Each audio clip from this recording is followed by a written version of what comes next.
Hey Leos, how y'all doing? Welcome. We're going to be taking a look at your second half of my general reading here. So your meditation was very interesting, isn't it always? I saw the image of a bull. I saw it standing like in the middle of a desert, but it was just a very dusty, hard earth surface, right? Not much plant life going on. And then it was like an earthquake, and the bull was understandably in distress. And I saw fissures start to form and cracks forming in the earth. And then I saw the headline, earthquake hits Miami.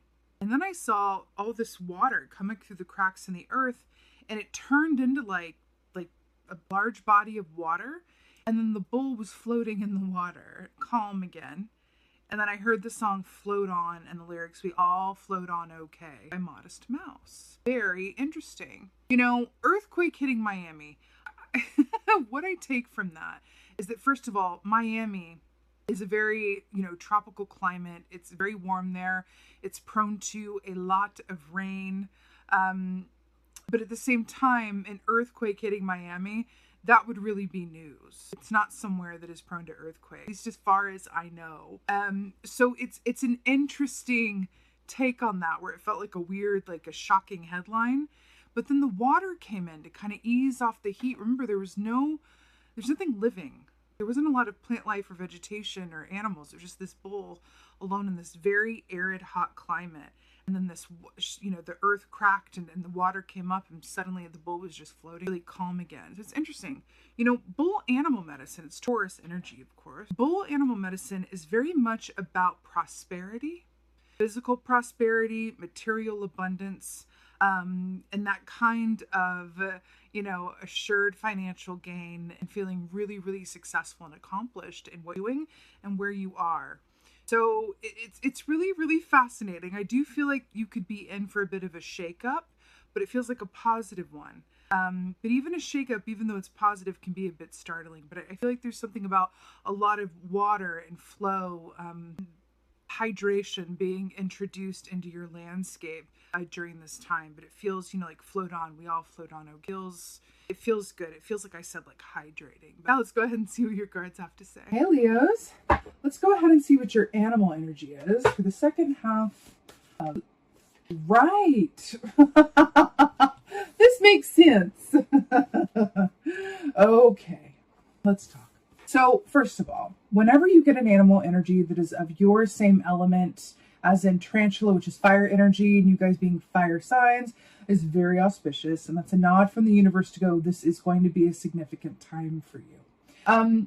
We're also, it must be noted that we're moving into Cancerian season, but then you're coming up next, aren't you? So we are, in the pre-birthday season situation. Tarantula, this is interesting because this is a Two of Swords energy, which is about, the heart and the head coming together for equal conference, really taking the time to sit down from a place of stillness and quiet and really connect with what your heart has to tell you and what your head has to tell you, right?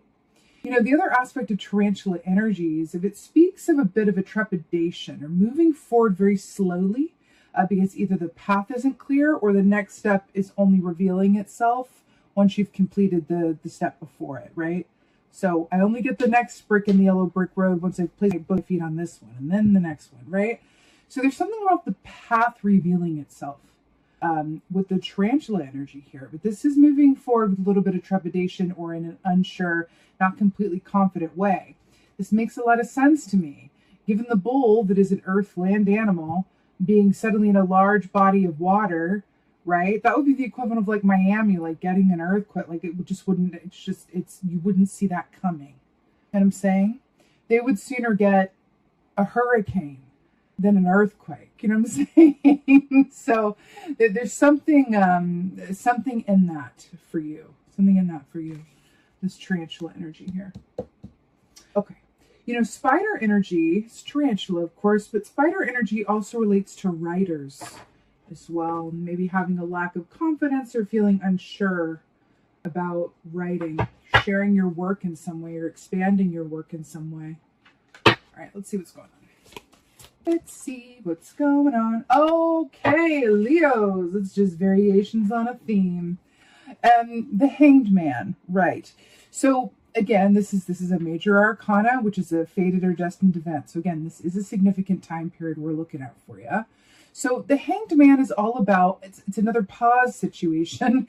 It's really about assuming the Hanged Man position in order to take a time out and flip your perspective and see something differently, right? But this is a pause in the action. This is suspension, right? You know, the Hanged Man can be a real gift, but it can be a bit frustrating, especially when we want the things to move forward, you know, clearly in an expedited way. We just want things to be a little bit more clear or, you know, in a timely manner. And the Hanged Man says, but in order for you to do that, we need you to take a time out, flip your perspective, and be patient. Because this also shows kind of a, you know, something coming forward that's going to delay or divert. There could be a detour coming up as well. But again, when you assume this position in order to flip your perspective, when you come out of it, the worst case is that you're really aligned with a brand new perspective that's going to serve you. I find that when the Hanged Man doesn't work in our favor is when we resist it, right? And then when we resist it, sometimes then life comes in and we get really sick. And then like suddenly we have no choice but to slow down and be suspended. And we have a lot of time to think suddenly, right? And then we accomplish the Hanged Man perspective, even if it wasn't by our own will. So putting that out there. What's going on? Wow, good Lord. 2 for what? Wow. Whew, okay.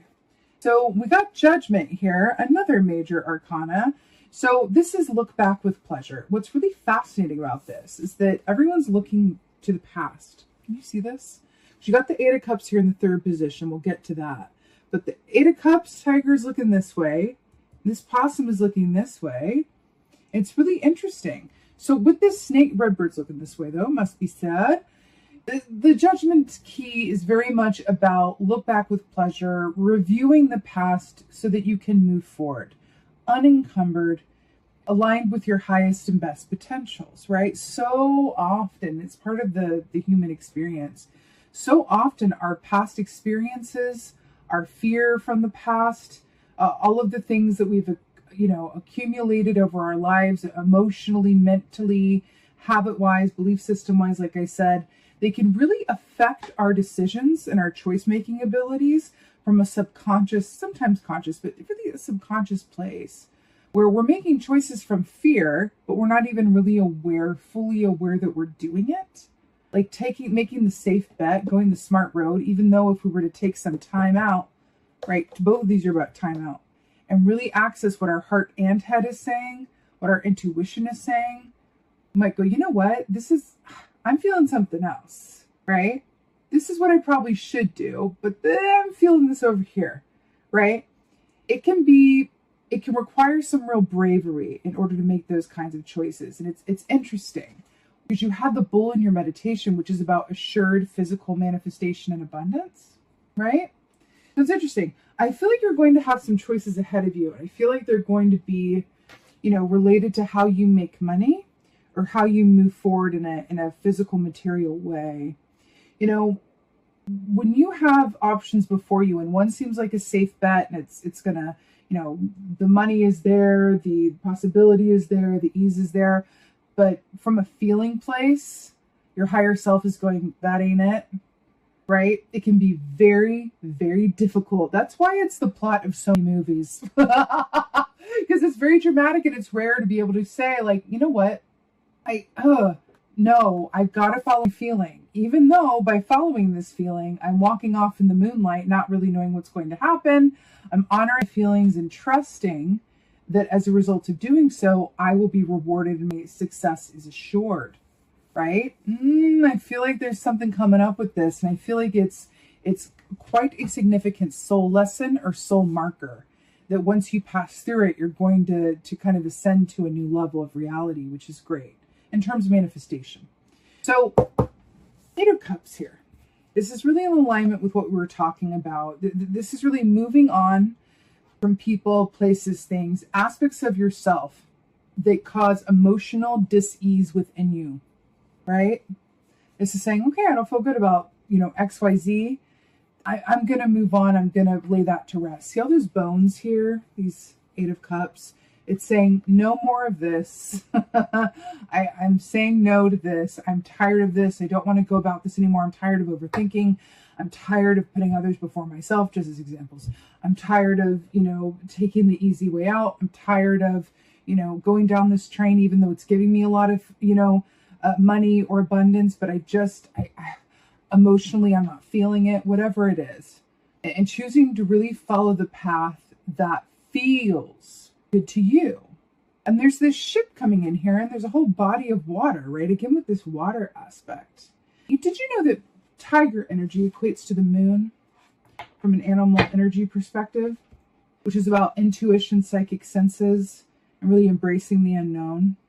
I feel like you're being called to do that in a rather profound way. Where it will lead, I feel like, is going to be more than worth it. Right. Look at you showing up in your own reading with this lion and lioness here. Fascinating. So these are 2 gazelle back here as well, which represent fear, but abundance being on the other side of fear as it relates to, there's an aspect of it that's like, I'm so afraid, I'm always in a constant state of vigilance. There's another aspect to the gazelle energy, which is very 9 of Pentacles, which is moving through those fears, right? You're able to reach a place of personal freedom and accomplishment. So there's something in that for you. So these 2 lions, you guys are obviously the lions. So I really, really like that this is coming up for you. But do you know what I'm going to say? Can you see this? Look at this. Everybody's looking to the past, except for these 2 red birds. You see them? 1, 2. The red birds are the only ones looking to the future. And the gazelles are looking at you. But isn't that interesting? 2 of Wands, traditionally speaking, well, the wands are about actions, right? They're about the actions that we do or don't take, usually around the work that we love to do or about our interpersonal relationships that we're passionate about. 2 of Wands is very much about the foundation work. It's very much about the prep, the planning, the attention to detail, the inspiration, the intention, all of that. It's really getting that foundation to a secure place so that 3 of Wands can happen and you can ascend to the next level and get help and aid and really, from that foundation grow, right? So it's interesting. There's something here that is working to realign you with something that is having trouble getting off the ground in this newness. And I feel like it is something new. There's an aspect of it that's new that is going to require that you either walk away from aspects of the past or say no to things that you're not feeling aligned with anymore. Some of this very well surprise you. But I think it's about being honest with yourself as well. You know what I mean? Wow. I just picked up the top key. I'm going to get advice for you guys. There's judgment on the top key of that rabbit energy. Really acknowledging your fear points, right? Let's get some advice for you. Whoop. Okay. The Fool. Taking a leap of faith. Your advice is to take a leap of faith and start a new chapter. It could not be more clear. It's interesting because you've got another cat here. It's a domestic cat, but literally jumping down the rabbit hole. Do you know that an aspect of rabbit energy is fear and self-fulfilling prophecy? That's interesting. I'm really hearing to really address your fears head on. And in doing so, free yourself from them so that you can go and really, this is asking you to take a risk in some way. Taking a gamble on something or yourself and really gifting yourself a brand new start. Anything that does not feel good to you needs to be inspected, duly considered, and then possibly released into the seas. Think about that bowl, that source of income and that assured prosperity getting shaken up and then floating through the water.